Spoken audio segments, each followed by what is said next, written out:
cold river flow and sing your sweet song of cool spring waters sparkling neath the moon.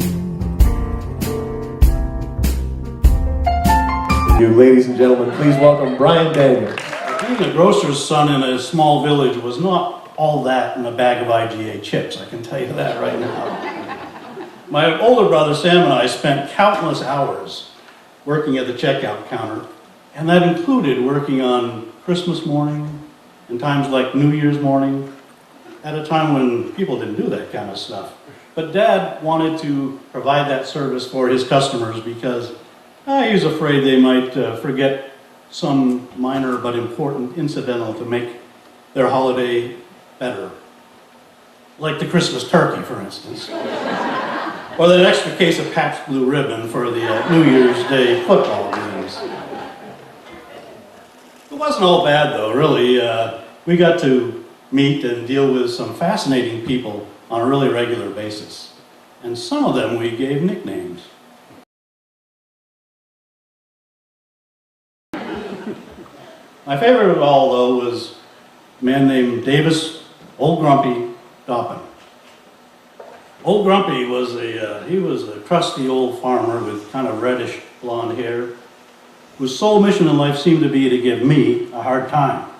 And he was really good at it. Well, he'd come into the store about 3 times a week, and he'd come in on a limping leg. Something happened to his right leg, so I was planning to walk around on stage. He'd walk into the store dragging his leg, and I'd always greet him with an over-the-top, "So how are you this fine day, Mr. Doppen?" And he'd grunt back at me as he made a slow-motion beeline to the beer cooler.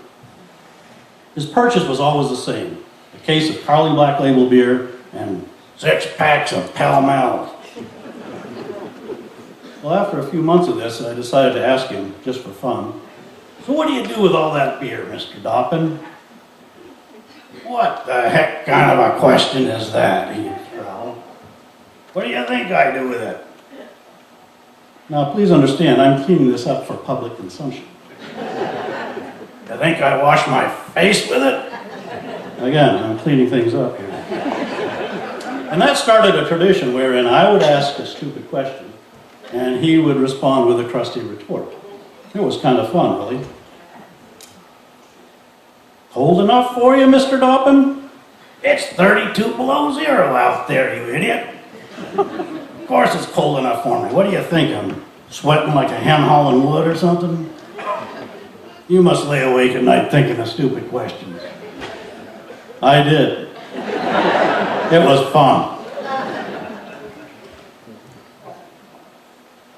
Well, old Grumpy only had one speed, and it was pretty slow.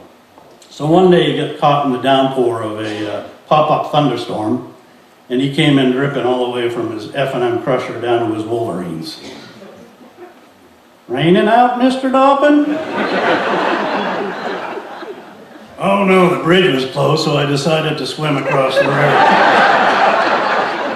"Beautiful day. Idiot. Knucklehead. I gotta rush home so I can make hay while the sun's shining." About 3 times a week, he'd come into the store with his 2 grandsons, Barney and Byron. They were a couple of little tow-headed boys. I'd say about 5 and 7 at the time that I met them. They'd come screaming right past the checkout counter, right past the candy counter, and right over to the cigar counter, where they'd each pick out a big old fat William Penn Corona and bring it over to the checkout and lay it down next to their grandfather's pile of healthful purchases.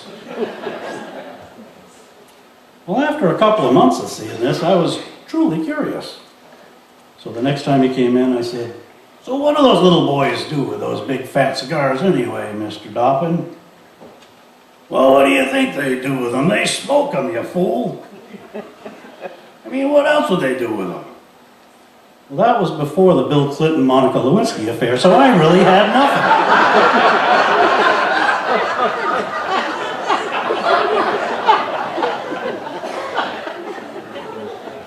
It's funny how things work out, though. Years after Dad sold the Smalltown IGA, I fell in love with and married a beautiful little girl with reddish blonde hair who likes to drink beer.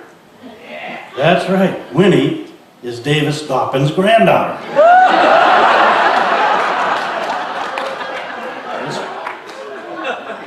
I swear it's true.